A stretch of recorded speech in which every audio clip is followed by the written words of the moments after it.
This is Christine from Raising Kids Making Money, and I just wanted to show you how I use the Tasty Pins plugin when I'm creating a new post or updating an old one. In the case of the one I'm showing you today, I'm just adding a new pin to the post, and I love this plugin. It is saving me so much time, and it just helps to increase my page speed and also just reduce the amount of images that people can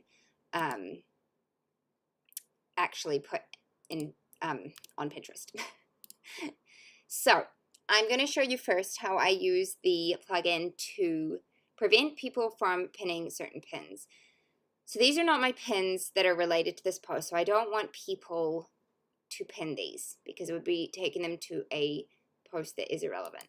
So what I would do is I would click on the image, and I am using the Gutenberg editor. If you haven't switched over to it yet, I highly urge you to. I love it.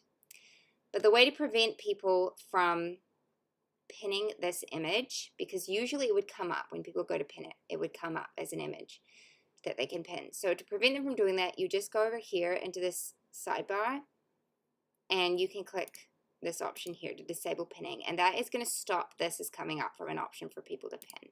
So that's really helpful. If you don't want images that are not optimized for Pinterest to be available to pin, then you can just easily choose that option. So I'm going to show you. I'll scroll down to the bottom of this post. Sorry, it is a long post, so I'm going to scroll by quickly and hopefully not make you too sick. But I'm going to go through here, and here is the pin that I've set for people with a call to action to pin. And I actually should check this one. I do have it disabled. That's good. So this is my pin here.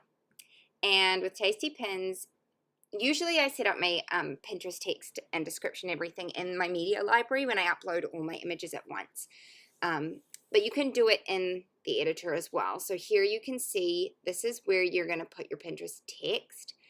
And this is what Pinterest is going to pull.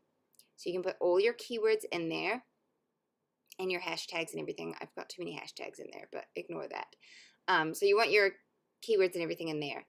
Which is brilliant because it means then you can put your alt text for SEO purposes in here. So you do not want to be putting your Pinterest description in this area. This is to describe the image. And really, I haven't optimized that for SEO very well. I could have done a much better job of that, but that is old. And, we learn as we go. So going back and re-optimizing old posts.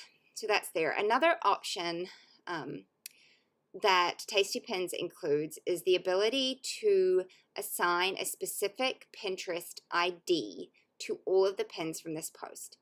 And that can be really helpful if you want to increase the ranking of a specific pin.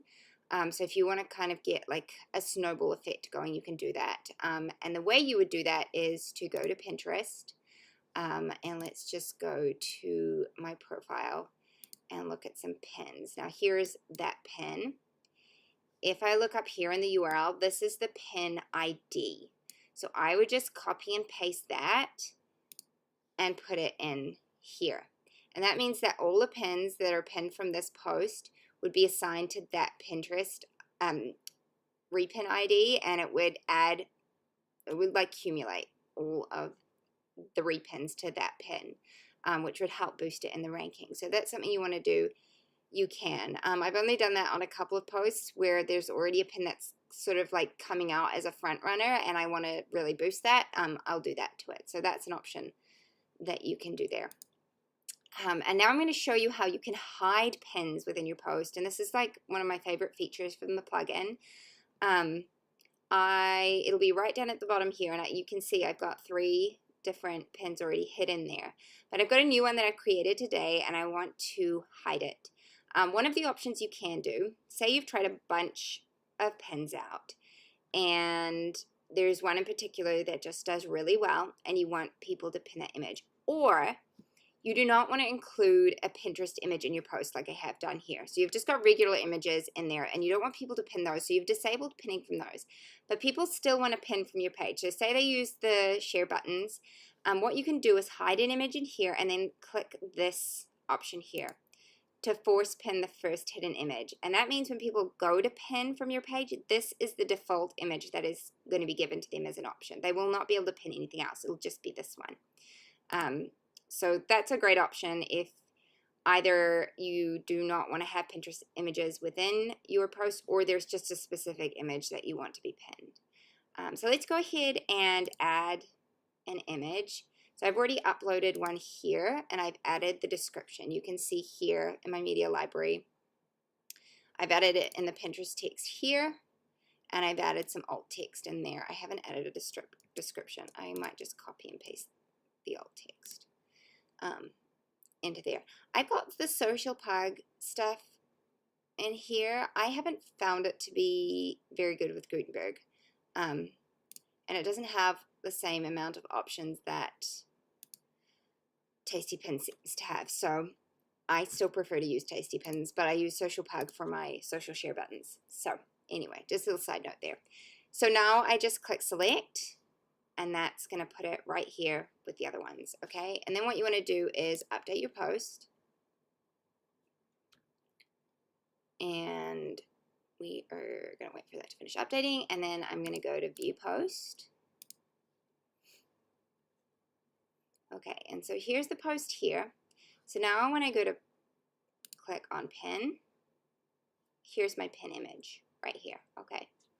So, and then these ones, these are several that I haven't disabled pinning on, which I need to. But anyway, I can click save, and I can save it just like I regularly would.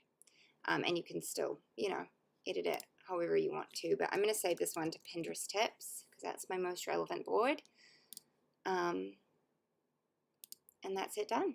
So those are some of the great features of the Tasty Pins plugin. I really, really love it. Like I said, I've been using it for several months now, and it's just super handy.